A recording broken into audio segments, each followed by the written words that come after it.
while since I've been live. Some scoops to carve.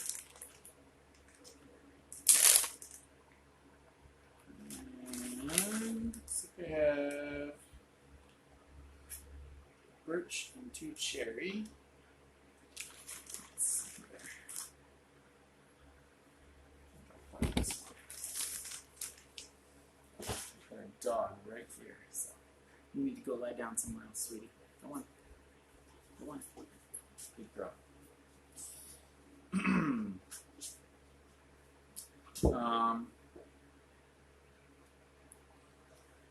So we're in the middle of a heat wave. They even got me to shave my typical scruff. I usually just use clippers to clip my facial hair, but it's so hot that I've rediscovered the joys of shaving. Now I need to get used to my face again. Hey, Brian. Yeah, family time was good. Chaotic. Whew. My sister has 3 kids, and the youngest is still a toddler. And we had a big family reunion with 2 other families that also had cousins with also multiple kids in the family. So it was good. It was good to have some unplugged time. It's also good to get back into it. Figure out what I can do to push myself a little bit further. So it's also nice in this hot weather to, and it's probably not hot by Florida standards, but it's also nice in this hot weather to have some flexibility in what I do in any given day. So, for instance, this heat wave is supposed to last another 2 days, and I have 3 manuscripts that need to be edited, and some bark sheaths that I'll weave tomorrow. So I'll do some editing today, carve these 3 scoops, and then do more editing tomorrow and do the bark sheaths. And then by the time I'm rolling on to the next round of spoon blanks and harvesting more wood, we'll be in cooler weather. So it's nice to be able to shift things around. I haven't done one of these in a while where I actually describe what I'm doing. So I think, would you guys find that useful, or is it more fun to just hear me ramble on about stuff? What would you guys like? I'm happy to go into a bit more teaching mode, but I'm also happy to keep it super casual.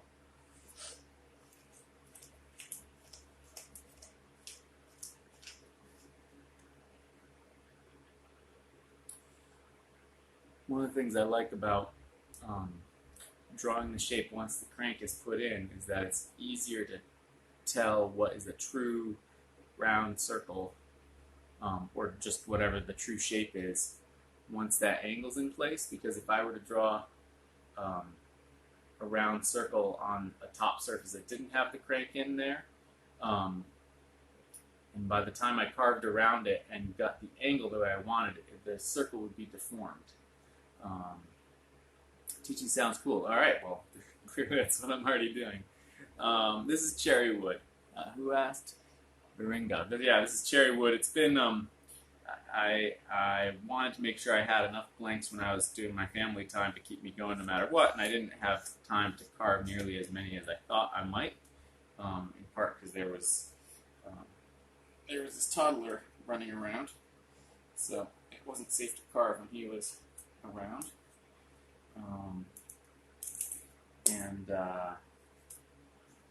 just because I wanted to be present with my family. So at any rate, this cherry wood, normally I try and carve blanks as soon as I axe them out. I don't like keeping blanks lying around. You could stick them in the freezer, you could leave them in a plastic bag. In this case, I put them in a plastic bag and then actually left them with, I put a little water in the bag and left them on the front porch in the sun for the past couple of days just to sort of get them extra hydrated and back to that state of plasticity that they have when they first come off the axe. Because there's nothing quite like that. When they first come out of a log, blanks really have, I don't know, they're fresh and they haven't dried out at all. It's just really lovely. So, trying to sort of get back to that state. and we'll see how well I do. But that's a good trick. I actually learned a variant on this trick from Eric Doherty, who said that he would stick his blanks, particularly walnut that had dried out, in a plastic bag, and then he'd stick it on his heater. And I thought, well, it's super hot out on the porch. Why don't I just stick this bag on the porch? And it kind of cooked it like sous vide, like low and slow cooking a fish in a plastic bag in a water bath.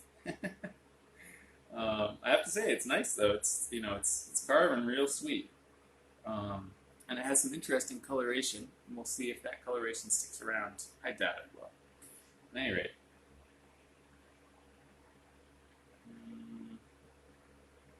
Trying to figure out how much of this twist to remove. So you see how there's a twist, a mismatch between the angle of the handle and the angle of this.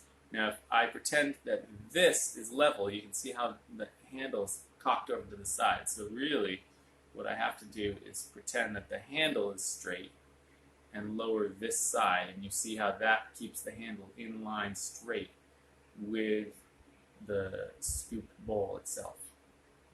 So that's very helpful to think about. Yeah. Okay. So the handle basically straight. Very nice. Scoops are a great place to do tangential carving. I mean, I think you can get away with tangential carving on any type of spoon, but certainly you have to pay more attention. Ooh, check out the cool coloring that I get from this the sous vide. I have to do more of this. You certainly have to pay more attention to the strength of a spoon that's going to be used, like for cooking or something a little heavy duty. Let's see. Yeah, this side needs to come down.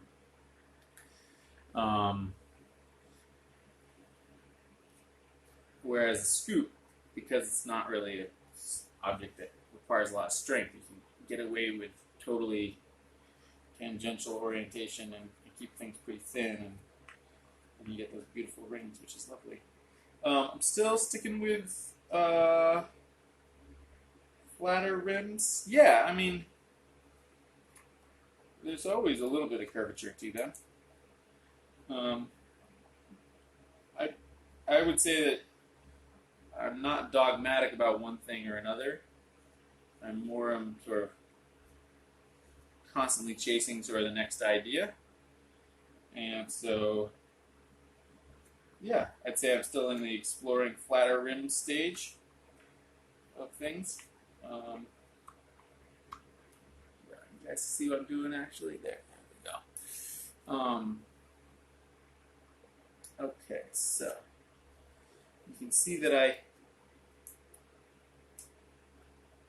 took some of the twist out of that rim, but clearly it needs to come down even more. In this case, I'm just going to draw it on with the pencil because it's such a big difference. I could have chosen also to, you can go either way. You can, depending on the limitations of your bowl, you can also take the twist out by pushing your handle down and then just realigning it by removing some of the meat from back here, which is why I leave some extra stuff here so that when I want to, I can adjust that way instead. But I like the idea of pushing this guy down because, quite frankly, it's too deep anyways. There's kind of a diameter limit to how deep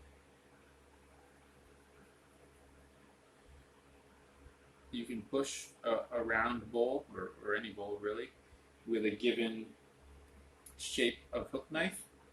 And it's something that I've sort of become familiar with just from doing it again and again with my scoops.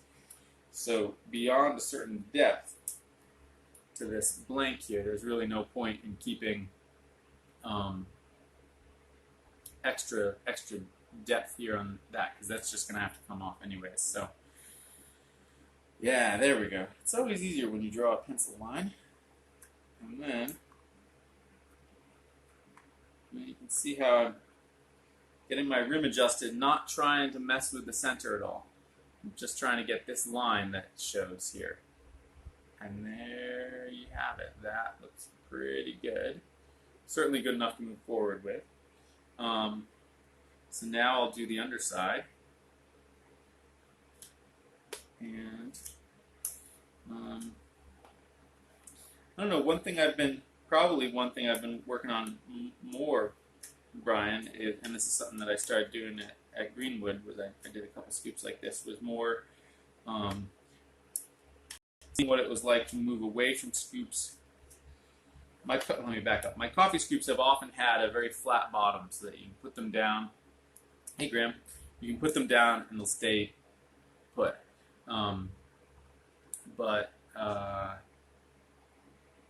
And for a while I made that quite big, and that way I could do the sides and, sort of large planes wrapping around the sides. And now I want to explore what the design ramifications are of making that foot smaller and having the sides be more rounded rather than sort of flat planes created by the knife. So that's probably the direction I'm heading in with my scoops for now. The interesting thing is you can't really tell from the way I take photos because I tend to take them top down, and that hasn't changed as much. In part because I really like the round shape with the handle thing that I have going on for now. So until I find some reason to really change that up, I'll keep going with that. Although right now these scoops are for an order for a local store, and when it's not somebody ordering something, like when it's a store ordering a whole bunch of things, I'll let myself explore different shapes more. So it's always fun to get those orders, because for me it's a chance to explore different design ideas and not be held to sort of fulfilling what somebody expected with their one scoop that they ordered.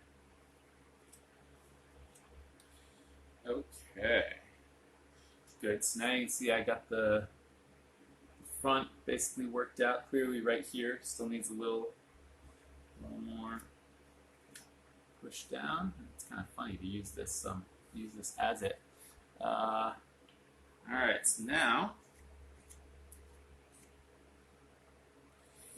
I push down the back, wrapping down the handle, and this order of operations is basically how I do all of my stuff, and it's part of how I keep the time for each of my spoons down to a reasonable level. Is that there's a set, consistent order of operations that I'm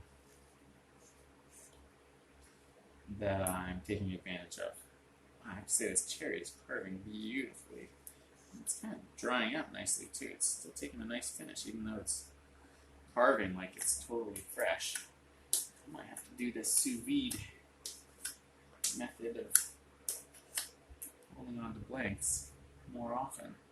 So I had been doing very thin handles to my scoops, still putting chamfers on, but thin.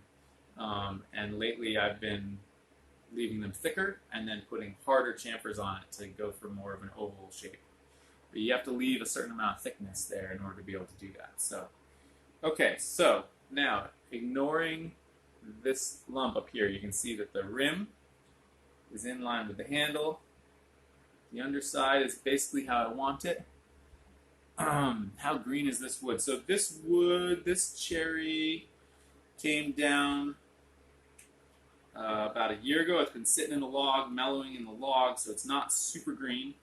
That being said, it's also, usually I would carve it, the moment I stopped axing it, and I did not with these.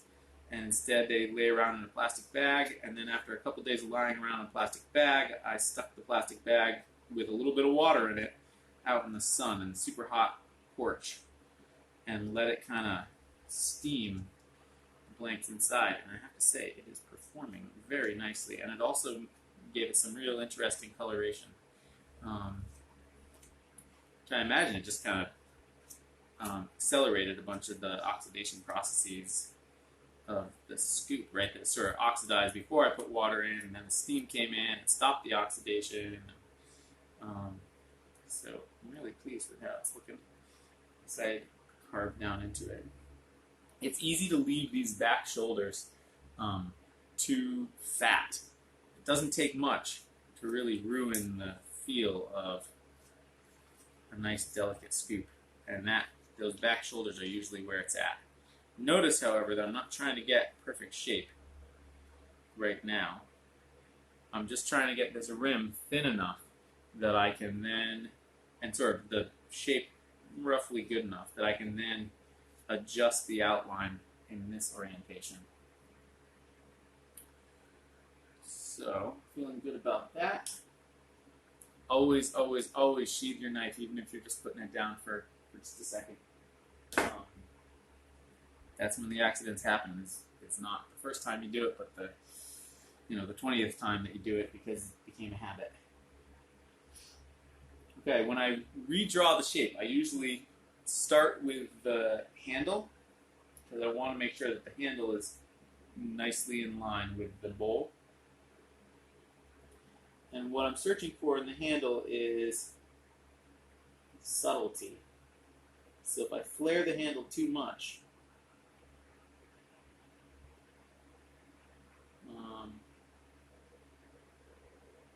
it doesn't work. In this case, I'm also exploring a slightly longer neck. But you can see how I remove some of that flare, and that's important for the sort of subtle shape I'm going for. I used to carve things with a lot more flare like that, and lately I've really enjoyed backing off of that. Okay, now when I do the bowl, you'll always see that one side of the bowl has more material than the other side. So start by drawing the shape on the side that has less, because that's going to define the ultimate shape of the other side. So, yeah.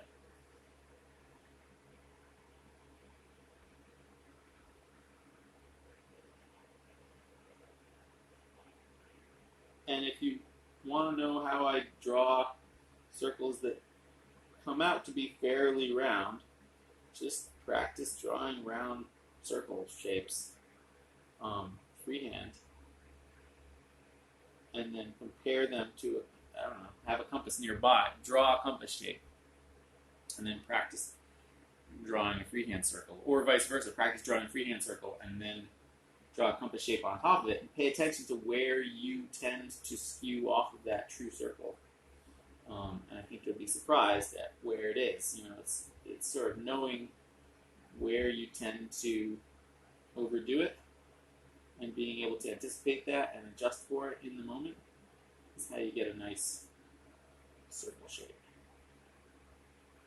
But I am a big fan of doing freehand circles because I find that when you freehand draw a circle and approach it,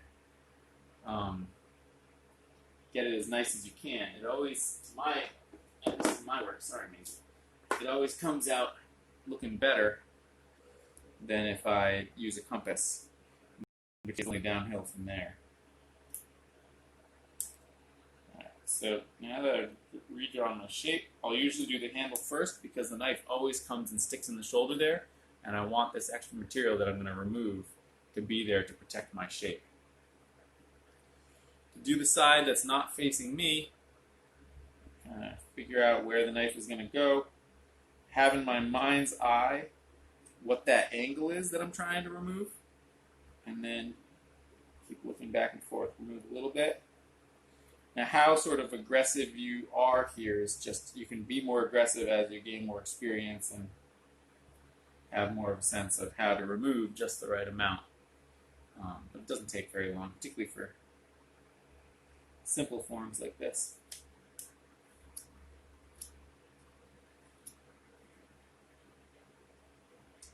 Because there's always one side to each of my shapes that I can't see because it's facing away from me. And And so,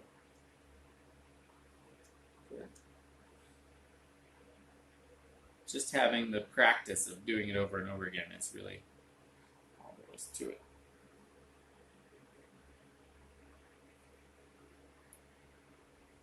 Good.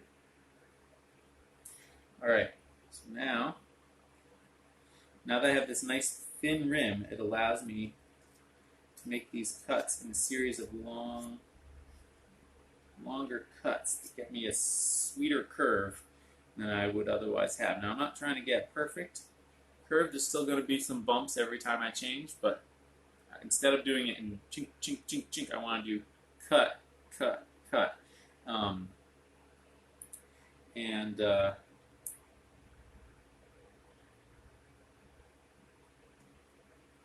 And then one of the last steps that I do is going back and removing as many of those little bumps as I can once I've carved the inside curve. Because the inside curve will sort of dictate what the outside curve should be to match it.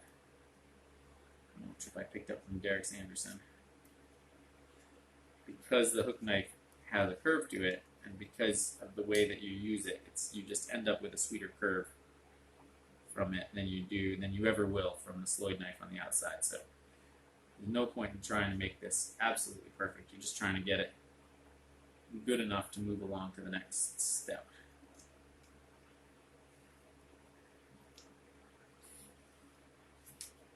And that's both part of how I maintain pace and speed, but it's also how I sort of set the boundary of when I walk away from a piece, because the problem with carving is there's always something more that you can do, and it's tempting to push it and push it and push it, and before you know it, you've ruined something that was great by trying to make it even better. So, what's that phrase? Never let perfect be the enemy of done, something like that.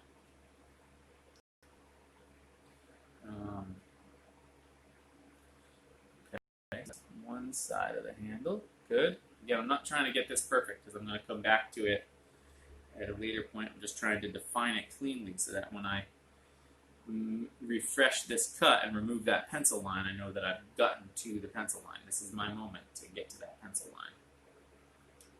And notice that I'm using really just the tip of the knife here, because there's a lot of twisting going on. If I use the back part of the knife, then I won't be able to make this delicate curve that I drew. So just the tip. That's key. Whoop. And so that's partly why I cannot stress enough how sharpening your knife, particularly out at the tip, is absolutely key to being able to do so many things with spoon carving. Because it will hold you back if you can't. There's certain things that you just need a sharp knife tip for. For a long time, this for me was the canary in the coal mine telling me that my knife needed to be sharpened. That it would stop being willing to make these certain cuts. So there we go. You can see I'm not trying to get these absolutely perfect side to side. You taught me to walk away. It really helps. Good. I'm glad to hear it. All right. So now that I've redefined this shape, and you can see how much cleaner it is now. Now I'm going to carve the top face again. Just get a nice clean surface. And this is my chance to really define what this shape will look like from this side. So if I want any swoop to my handle, now's the moment to put it in. Remembering that the chamfers are going to make it more subtle. So whatever swoop I want to have, make sure it's there. And then, again, not addressing the middle of the scoop bowl. Just clean up that edge, try and get it in a fairly continuous, sweet curve. And then I don't mess too much matching up side to side. At this point, you can't look across it and see. So I do look from this angle and also from this angle and try and get it just right. But at this point, I'm sort of using those two vantage points, getting it as good as I can but I don't sweat it that much. What I'm more looking for, what you notice more, is the sweetness of the curve defined by the knife on the edge here. So I'm making sure that that's a nice continuous curve with no bumps in it. And then right back here where there's some little cuts that come out, I have to make sure that this edge cut eliminates those cuts where they come up towards the edge, so that by the time I remove the inside material and get to my finished rim on the outside, that I will be in clean wood that doesn't have any cuts going down into it. That's super important. So again, there's like, these little cuts right here going down in. I have to make sure that this cut coming up here completely dives down underneath whatever these little cuts are doing going down this way. Because if I don't, that'll come back to bite me in the end. Okay, so now I've got my top shape defined. If this were an eating spoon, or really any other type of spoon, at this point I would be going back and redefining the bottom and doing all the chamfers and getting everything done except for the bowl, and do the bowl last. And that's because by saving the bowl to do last, I give myself options. So if something crops up at the last second and I need to change the bowl shape, I can still do so. Whereas if I carve the inside of the bowl, I can't change the bowl shape. I'm locked in at that point. But with a scoop, I've found that it is more efficient to, at this point, carve the inside, because the inside will basically go as deep as it can go. And then I'll carve the outside to match it. Because with scoops, the thing that happens is they are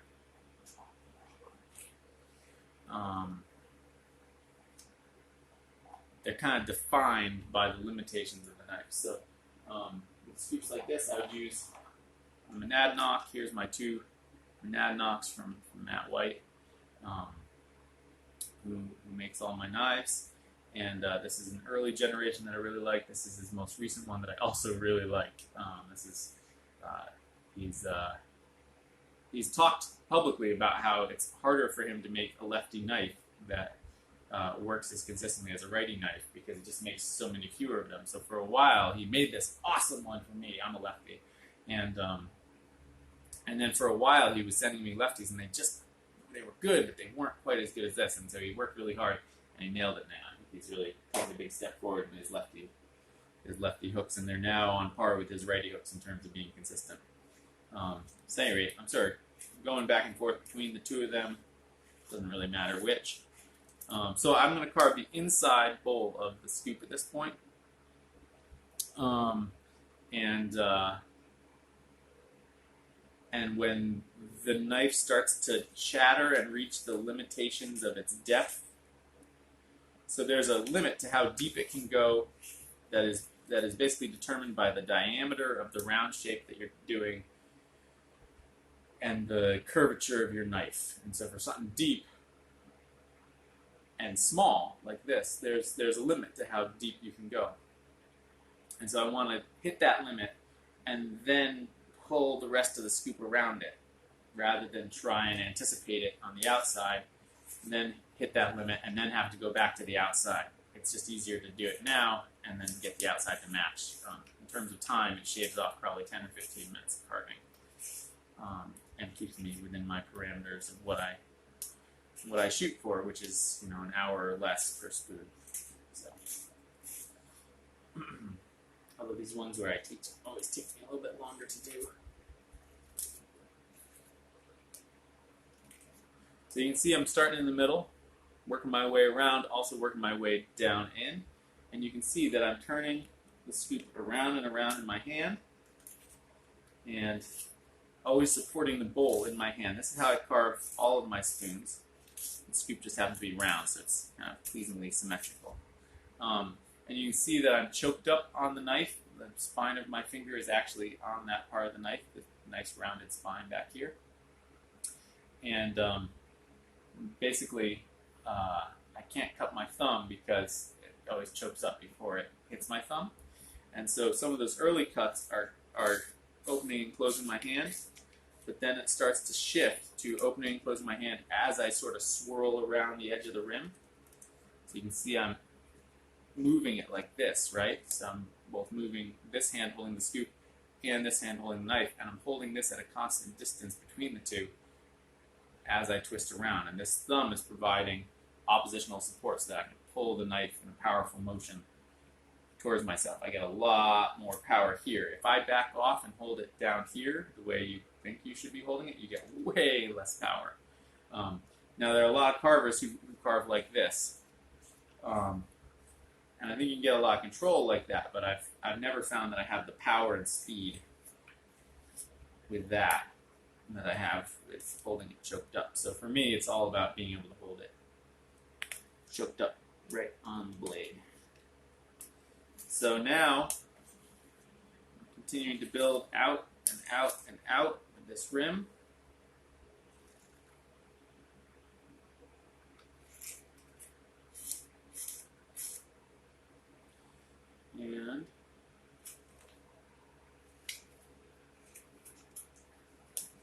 And I'm going to switch hook knives. Why not?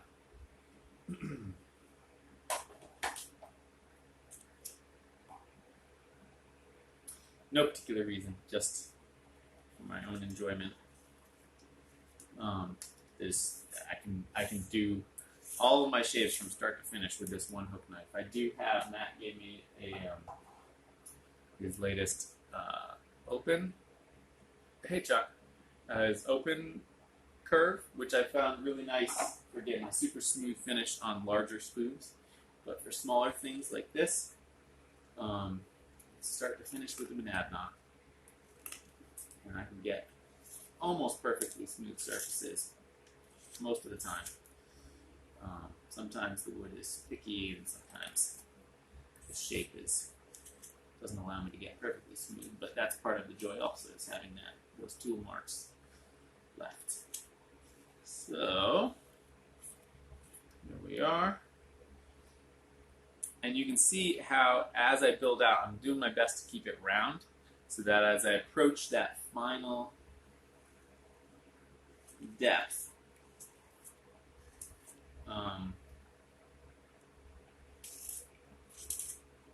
and I can tell I'm approaching the final depth because it starts to chatter here. You can see how it's going, that tuck, tuck, tuck. So that's the, I haven't tried the Sarsfield hook, no.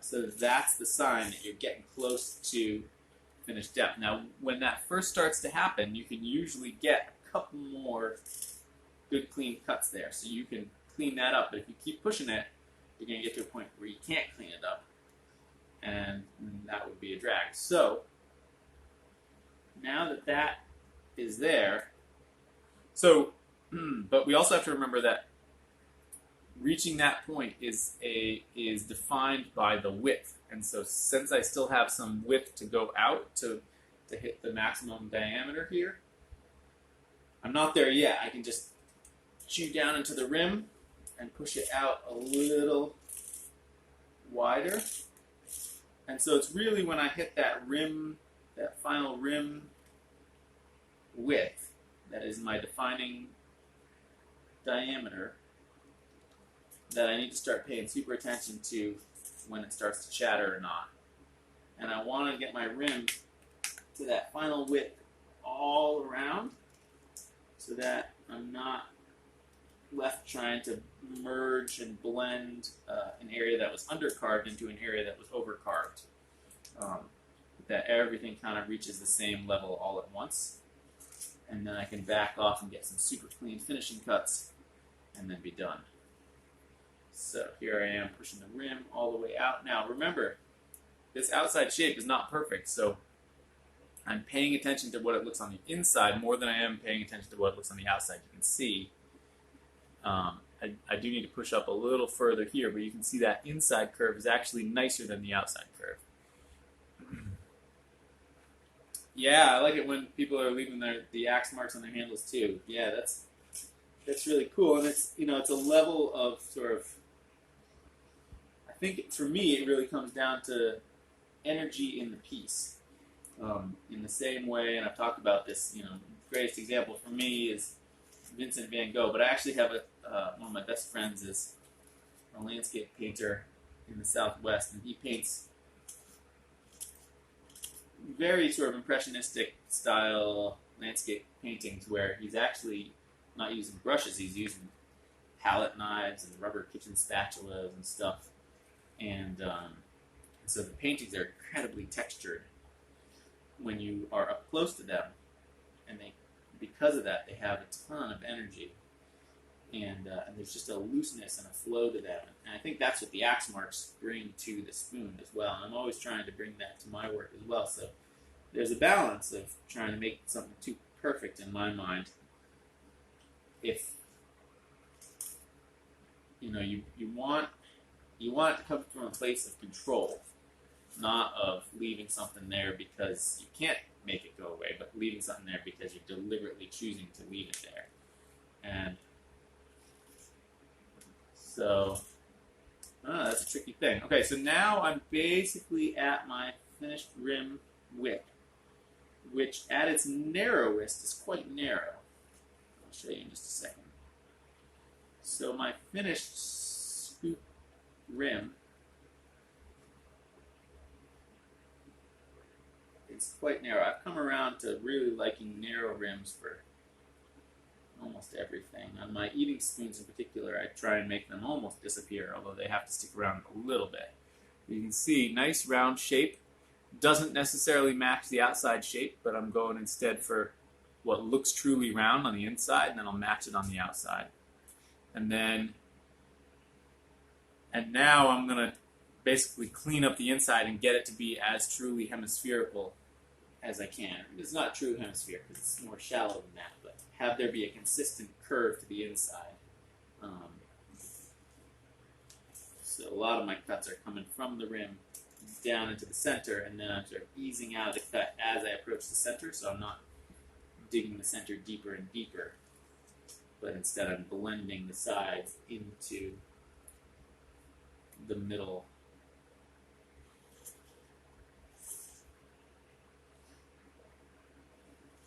And what I'm going for is consistent curvature throughout, so that when I run my finger around, it's when I run my finger around, I can just feel that consistent curve every step of the way. There we go. And this is also how, this same process is how you remove a lot of the knife marks from the bowl of a spoon. Now, again, I was just talking about how I appreciate it when there are tool marks in certain circumstances, but I do think that tool marks are best when they're juxtaposed with perfect surfaces. So like having the knife marks on the outside, on the handle of the bowl, but having the bowl itself be perfectly smooth. It's probably more common with people starting carving to get the outside perfectly smooth and then struggle to get the inside as smooth. So you can see it. Now I've hit chatter here on the inside. So to get these chatter marks out, I've got probably one or two shots. There we go. There's one. There's the other. Remove this chatter. So now I'm done with that spot. If I go back, I'm only going to make it worse. And there's a third. Okay. And there's a little bit of chatter up here. So I think it's probably more common for beginning carvers to have a smooth outside and tool marks on the inside of the bowl, which is partly what makes it more powerful to have there be tool marks left on the outside and then a perfect bowl. The perfect bowl being the demonstration subconsciously that the tool marks that are left are deliberate and not their skill.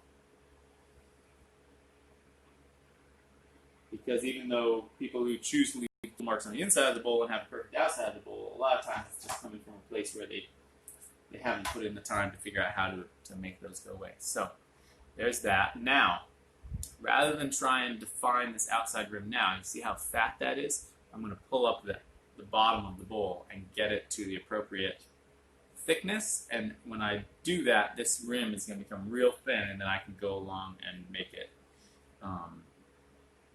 exactly the dimensions that I want. So if I want my scoop to have a rest with its handle up like that, I do need to create a flat plane, and that flat plane needs to be parallel to that top rim if I want to rest evenly. So, and it also, I need to put it at a place where it's going to have the rim be level. So it needs to be, there-ish, essentially.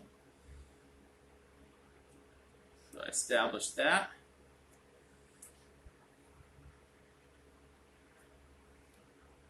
And then, let's see, what can I rest on? Let's just rest it on my hand. So there we go. That's pretty good. All right, good. Okay, now, if I'm going to have this be fairly small, and I want everything to build from that, then I'll actually, let's say with this scoop, I'm going to do big facets on the back, big loose facets. So I'll build the loose facets up towards the rim. There's a danger in doing this, in building up towards the rim, in that you have less control over where it ends. If you need to have more control, I would say start at the rim and work your way down towards the bottom. If you feel like you are confident enough to do without that, then start at the bottom and work your way up towards the rim. Just know that you have less control over where that final rim is, and don't go too far, you'll slice off the side of your scoop. So what I'm feeling for right now is I'm feeling for the thickness created by these large facets. And again, these super large facets are probably not a good move if you're just starting out. At least not creating them all in one go like I'm doing here. Just because it would be easy to end up going too far. Cutting through.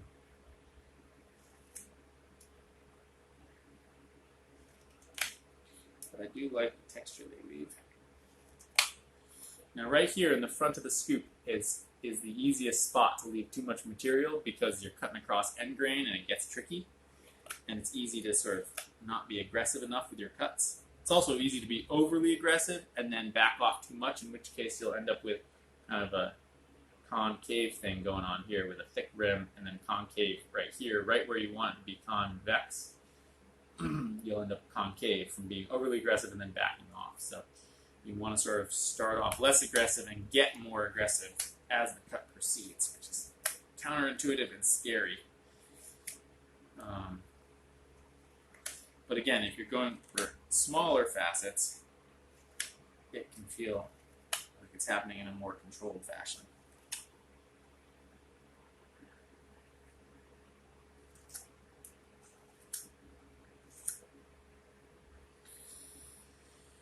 Okay, so now there's always a spot on every spoon where the grain flow changes, back here at the neck, and you got to turn it. But right up to that point, you want to be going this way. Good. Okay, on the whole, I'm liking how this feels. I am probably going to go sweeten up the underside of the rim a little bit, but let's push these big facets back in this direction. Now, because of how this back area works, I tend to not do big chunky facets back here, but actually run the knife for a ways, and that allows me to define the shape and the spine better. But blending that type of knife cut into the big chunky facets in the front is the trick, so that it doesn't look quite so abrupt.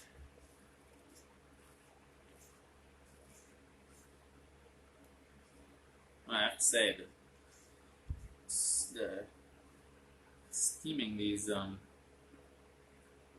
scoop lengths really made them nice to carve. This is super mellow.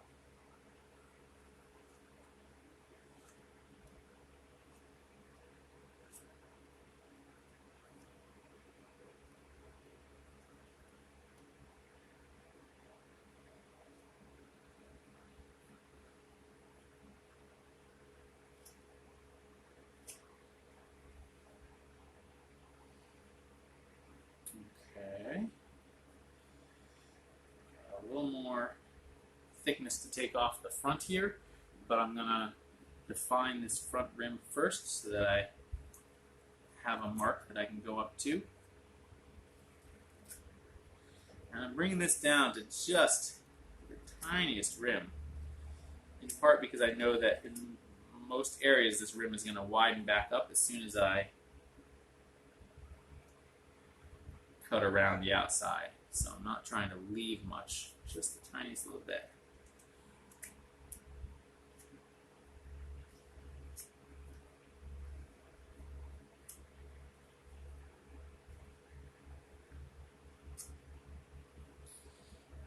Okay.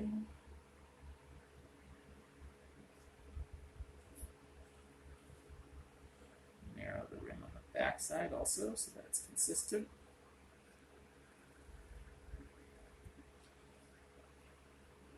Okay. Now it's all about the feel.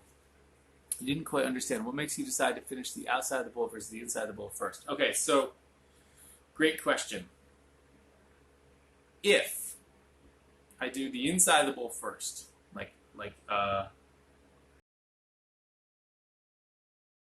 say right away in the roughed out spoon. Expect any warping since it's been sexually steamed. Call coming in from my wife. Dismiss it for a second.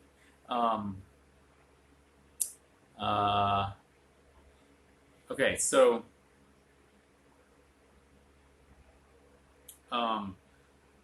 if I carve that bowl before I'd done any of the adjustment, then I lock that bowl into place, and all I can do is carve the outside to perfectly meet what I've already done. Whereas if I leave carving the bowl till the very last, I leave myself a maximum amount of flexibility.